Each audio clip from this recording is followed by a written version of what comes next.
Good evening, you're watching Eswatini TV News Bulletin at 8. Read to you by Notilisi Tole. First up, let's have a look at tonight's headlines.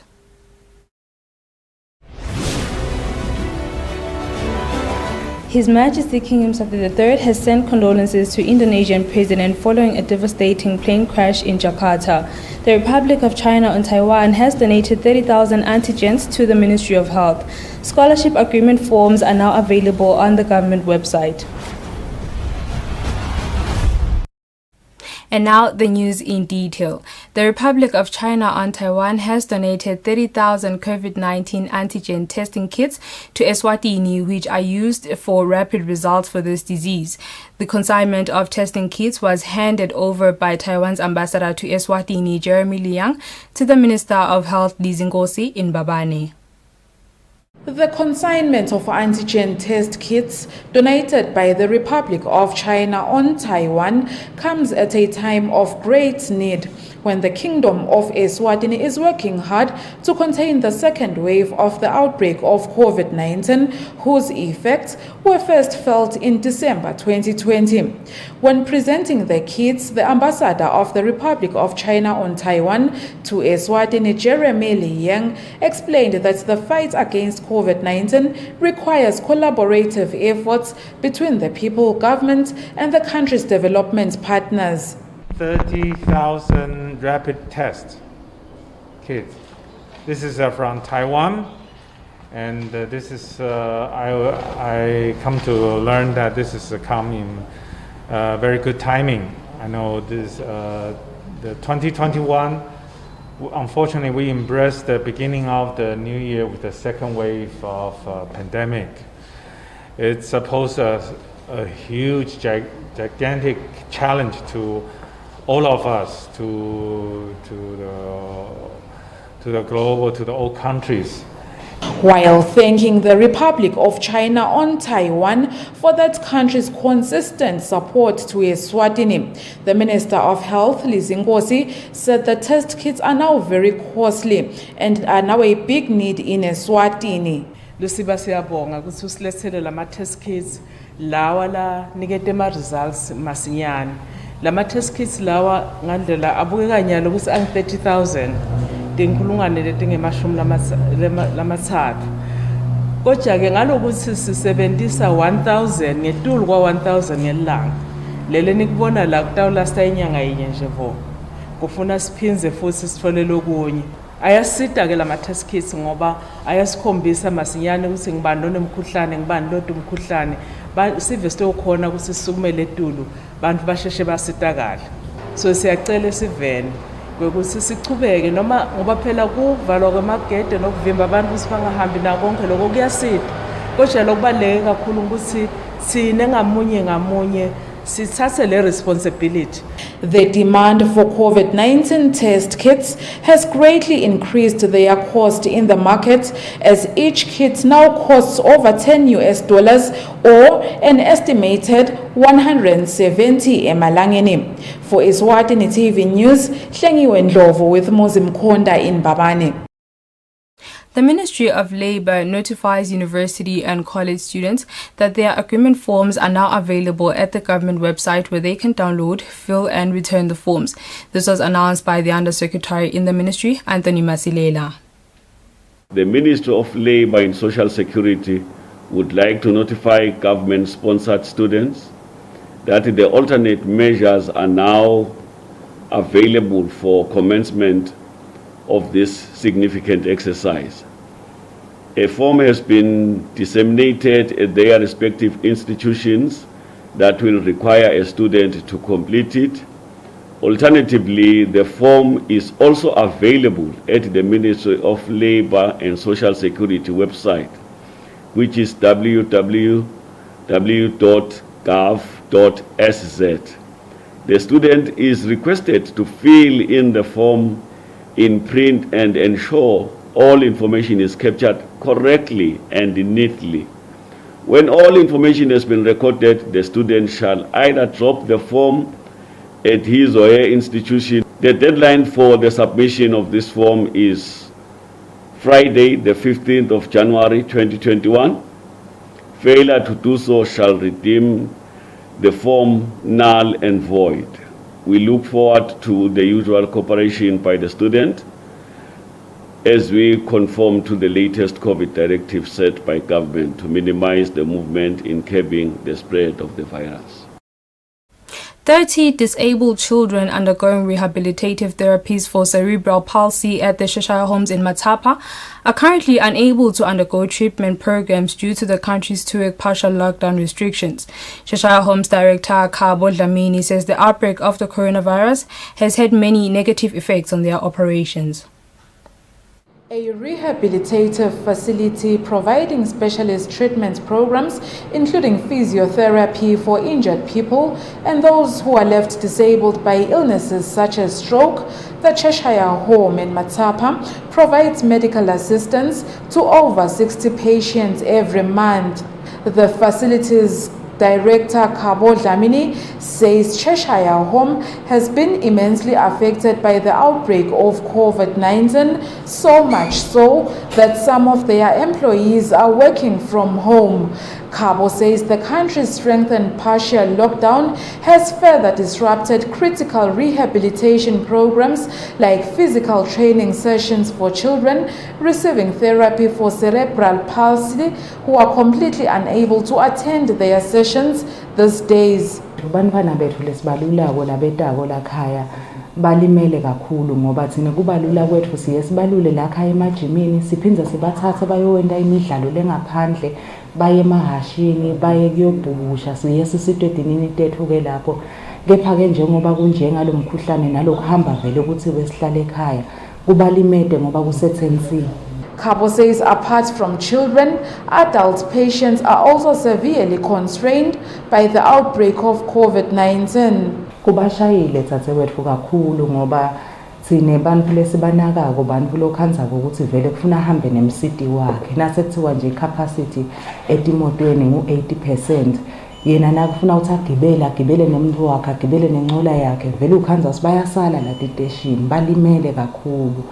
I-COVID vele nje isithikabetile nathi ke sibuka lesimo silanzelela konke labathi asikulanzelele ku-masker ku-sanitizer sibuka nje ukuthi nathi silehlisa njani lezinga lalomkhuhlane. Most children who are born disabled and receive rehabilitative treatment at Cheshire Home are taken through rehabilitative therapy from birth until they reach 8 or 10 years. For Eswatini TV News, Hlengiwe Ndlovu with Mozim Konda in Matapa. Junior Achievement has partnered with Africa E-Trade to open a platform where SMMEs can sell their products online. This was said by Junior Achievement Director Phethile Masilela. Junior Achievement has partnered with Africa E-Trade to provide a platform where SMMEs can sell their products and register their businesses.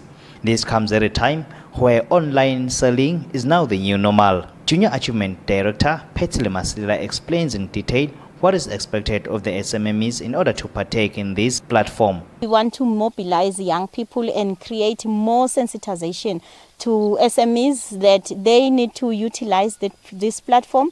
But we need to educate each other first on how it works, what are the benefits, what are the risks that we are going to face as a country or as SMEs. So on Monday next week, on the 18th, we'll be starting at 2 o'clock until 4 o'clock on our Facebook page.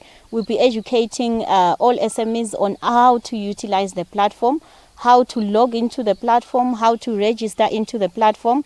So Africa E-Trade will be leading the discussions that we'll be having as they are the owners of the whole project. We are quite excited, but we want to encourage Maswati that for you to be able to export your products, you must make sure that the standard is very high in terms of quality. You are able to meet the demand for the customers, and you can compete at global market level, because once you take out your product, you must be able to face that kind of a competition because you're no longer selling it locally. So please make sure you do log into our page on Monday. We'll be circulating this information on social media. We've already started on our page. So you can log into our Facebook page and see the poster that is there and learn how and what time we are going to be doing this. It's a very important exercise because as Eswatini SMEs, we need to make sure that we export our products for us to get more customers and for us to increase our economy, which is already crumbling. On the 18th of January, which is next week Monday, Treasure Mapanga, the director of Africa E-Trade, will talk in detail about how SMMEs can partake in this and will be broadcast live on JA Facebook page from 2 p.m. till 4 p.m. I am Kianim Sibi for Eswatini TV News, Mbabane. Manzini Town Council has opened a new recycling center in Manzini called Buyback Center to assist the already existing dump site. Manzini Town Council Communications Manager Matogoza Twala says the place is already operational. Attempt to reduce the numbers of people who use the Manzini dump site, which is also now almost full to capacity. The Manzini Town Council has opened another recycling center called Buyback Center, which has already started operating since the 17th of December last year. Manzini Town Council Communications Manager Matogoza Twala encourages Manzini residents to utilize this place. Whilst also reducing the volumes of waste that find themselves or that finds itself to the dump site. As the Municipal Council of Manzini, we have since established a buyback center for the people of Manzini. It's a first of its kind for our city. A buyback center is a facility where you can bring your recyclable waste, all forms of recyclable waste, and then when it gets here, it is weighed, and then you are given a certain amount of money as a token of appreciation for bringing in that waste. So we encourage citizens of Manzini and surrounding areas to make use of this facility, not only for purposes of keeping the city clean, but also for income generation. We also encourage the business sector and schools to also make use of this facility. The town council has partnered with AMZ Recycling, where Nomfundo Mhlanga says people will get their cash as soon as they bring their garbage for recycling. The place is located next to Sedco by Bosco Skills Center in Manzini. For Eswatini TV News, I'm Kianim Sibi, Manzini. On behalf of His Majesty King Mswati III, the Queen Mother, the government and the people of Eswatini, the acting Prime Minister Themba Masuku has sent his heartfelt condolences to the President of the Republic of Indonesia, His Excellency Joko Widodo, the government and the people of Indonesia following the crashing following the crashing into the sea of the Boeing 737-500 air flight minutes after taking off from the capital Jakarta with all on board perishing. The flight was carrying 62 passengers, including 10 children. The acting Prime Minister believes that the Almighty God is going to comfort the relatives of the deceased during these trying times. The High Court has granted 50,000 emalangeni bail to 5 accused persons who have been charged with murder. The accused were not in court today, but they are expected to appear before it tomorrow for warning. The matter is before Judge Nkosinathi Masego. The accused in the matter are Amos Ngwenya, 61 years, Tulani Ngwenya, 47 years, Kelukolo Ngambule, 27 years, Sandile Ngwenya, 20 years, and Andile Ngwenya, 18 years. They have been charged with the murder of 21-year-old Malandela Ngongwane of Langeni at Meleti area on January 6. The accused had filed an agent bail application in which Ngambule told the court that they would plead not guilty to murder.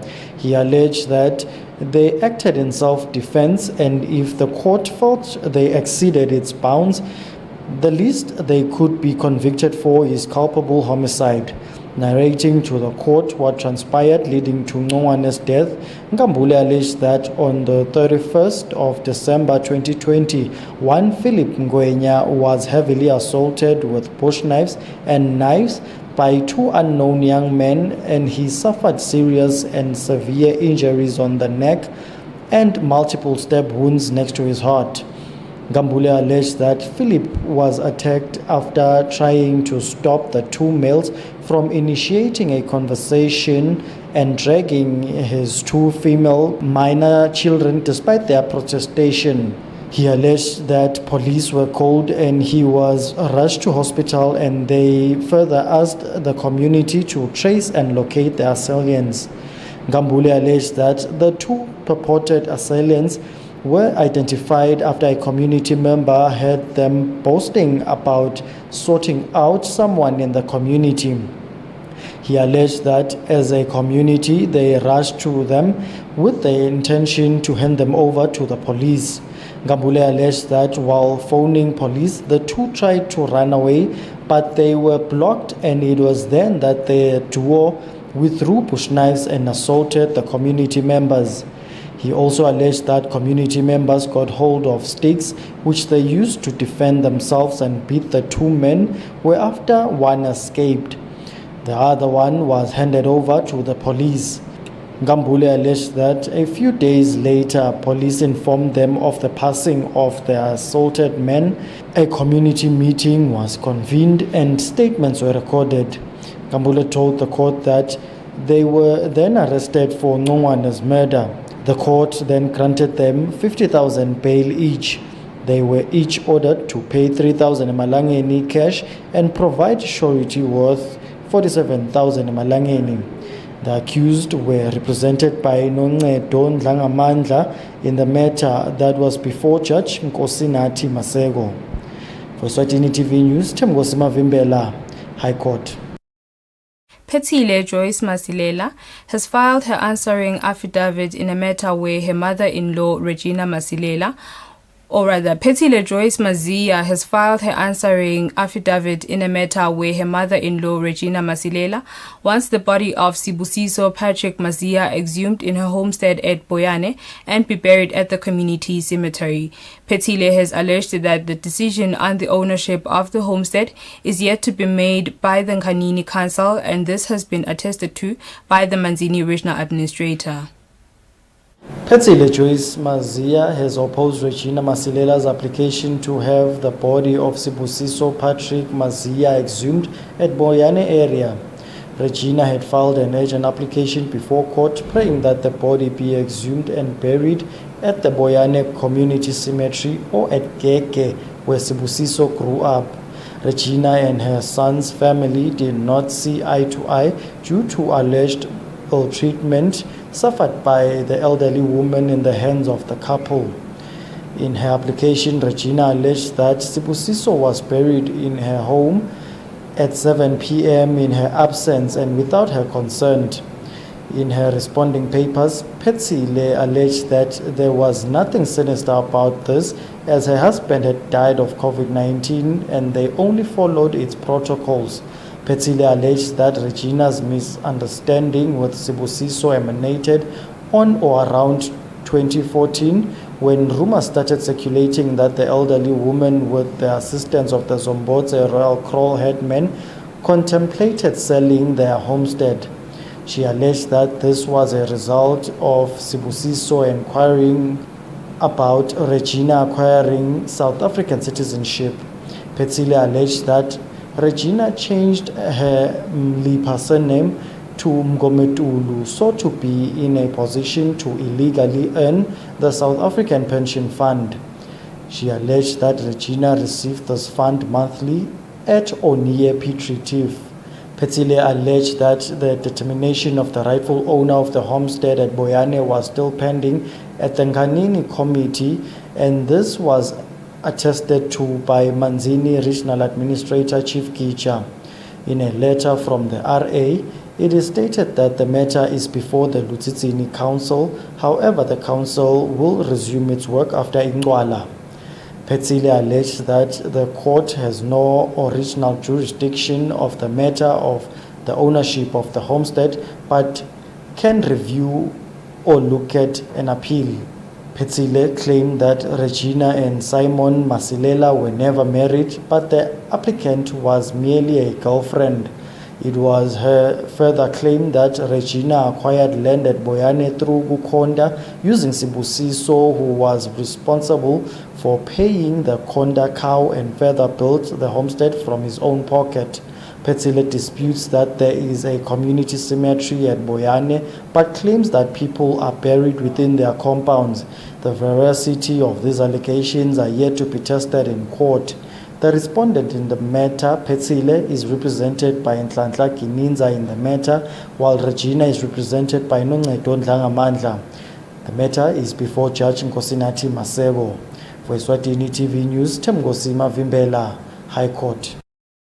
A 63-year-old man who was arrested for the alleged murder of a man he claims wanted to rape his daughter has been granted bail. The High Court granted him 15,000 emalangeni bail. The Crown did not oppose the application. Solomon Nyanga Shongwe appeared before Judge Nkosinathi Masego today where he prayed for bail. The 63-year-old filed this application through his lawyer, Mongin Sibande. The court granted this application and set bail at 15,000 emalangeni, ordering that he should pay 3,000 emalangeni cash and provide 12,000 emalangeni surety. The court cautioned Solomon to report to the Mafutseni police station every last Friday of the month. The court also told Solomon not to contact Crown witnesses in the matter in any way while out on bail. It also ordered him not to leave the country while out on bail. Solomon was arrested after he allegedly murdered Sabelo Shongwe at Mkuzweni area on December 19. He is suspected of assaulting Sabelo with a stick all over the body and further tying him with an electric cable and dragging him on the ground. In his bail application, Solomon alleged that he received a phone call from one of his daughters, Tengetile Shongwe, who told him that Sabelo wanted to rape them. He alleged that he rushed home and found Sabelo showing off his manhood with his pants at knee level. Solomon claimed that Sabelo realized that he was charging towards him, and that was when he also approached him, ducking and diving as if he had a weapon. Solomon also claimed that he got hold of a stick which was lying idle and beat Sabelo once on the head and he fell on the ground. Solomon alleged that he tied Sabelo's hands and feet with a cable and he was assisted by his two daughters to do this. He alleged that they lifted Sabelo and carried him to the Shongwe main homestead where the deceased was staying for the last 2 months. Solomon alleged that they called police who took Sabelo to the Relay Fedkin Memorial Hospital in Manzini, where he was pronounced dead the following day. The veracity of these allegations are yet to be tested in court. For Eswatini TV News, Temgosima Vimbela, High Court. Different municipalities in the country say their cemeteries are not yet full to capacity, but the alarming deaths caused by the COVID-19 pandemic mostly. Some municipalities are considering securing more land to be used as cemeteries. Due to the increasing number of deaths mainly caused by COVID-19 nowadays, mortuaries have announced that they can barely cope and they are almost full.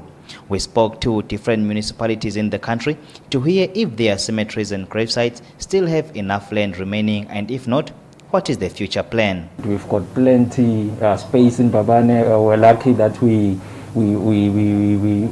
commissioned or basically opened a new gravesite at Mauhalala. So we envisage that it will last for the next 25 years. So in that regard, there are no concerns or whatsoever from Babane. We are ready again. Yesengakagcwali umsibi ngicela ukugcizelela lokho kepha ke uyabona lokho ukuthi kule rate lokwenteka ngako kungenteka vele itawugcina seyigcwele. Steki sesenayo indzawo yekubeka labo lasebashile emhlabeni lesibuka ukuthi sengasilasta for isikhathi lesingaba iminyaka lesihlanu. Kungahlupha ke nangabe le pandemic ingabe sithi khulisa inombolo ngaloko ecile kakhulu kunanyalo, but with the current rates nyalo losokwendekile ngeliviki kuyangcwatshwa nasi kubuka lesimo sisengafiki ukuthi kumbe sesithusa kakhulu. According to Pikespeak Town Council CEO Mzwandile Nzenisa, their cemetery is 49,508 square meters and the remaining land for future burial is about 23,837 square meters. Reporting, I'm Kian MCB, Mbabane.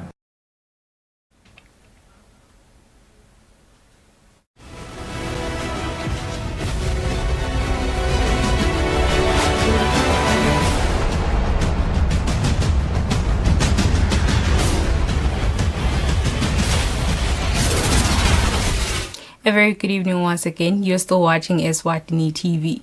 Now we'll have a look at our sports news. Mlungisi Chilis Ndlangamandla, a Green Sea player which plays under the Mzimba Zonal League, says he hasn't stopped training even though football games have been banned due to COVID-19 in the meantime. He says the lone training will help him not to lose his stamina in the meantime and also be in good form. Mlungisi Chilis Ndlangamandla is a Green Sea right winger, a team that plays under the Mzimba Zonal League. The 32-year-old says even though government has banned gatherings, including football games for now, he sees this as an opportunity to train in order not to lose his stamina, which he says he last played football in April last year when football games were stopped. He says it is important that he trains daily just in case football resumes, he will still be in form.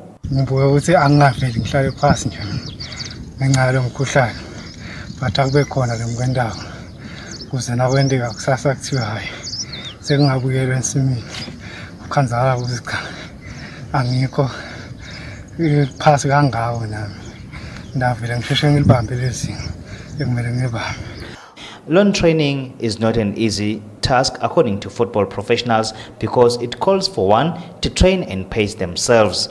This statement was also confirmed by Ndlangamandla. Now gym will find and now gym. And gym as a team. Because non gym as a team, we are born a lesser spirit and manners. Was in corner within 5 months. But now gym are wet. Maybe now overworked in major, but now gym as a team. He says training alone is not the same as you train in a team because you cannot pace yourself accordingly when you are alone. The Green Sea team was at position 4 under the Mzimba Zonal League when football games were banned last year.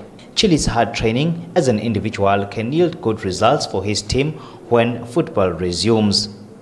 For Eswatini TV Sports, I am Kian Msibi with John Molelekeng, Matsapa. That's all we had for now. Before we conclude, let's have a relook at our top stories. His Majesty King Mswati III has sent condolences to Indonesian President following a devastating plane crash in Jakarta. The Republic of China on Taiwan has donated 30,000 antigens to the Ministry of Health. Scholarship agreement forms are now available on the government website. And with that, we wrap up our bulletin for the evening. Up next is the weather update from myself and the team here at Eswatini TV. Thank you for watching. Good night. Everywhere you go, MTN.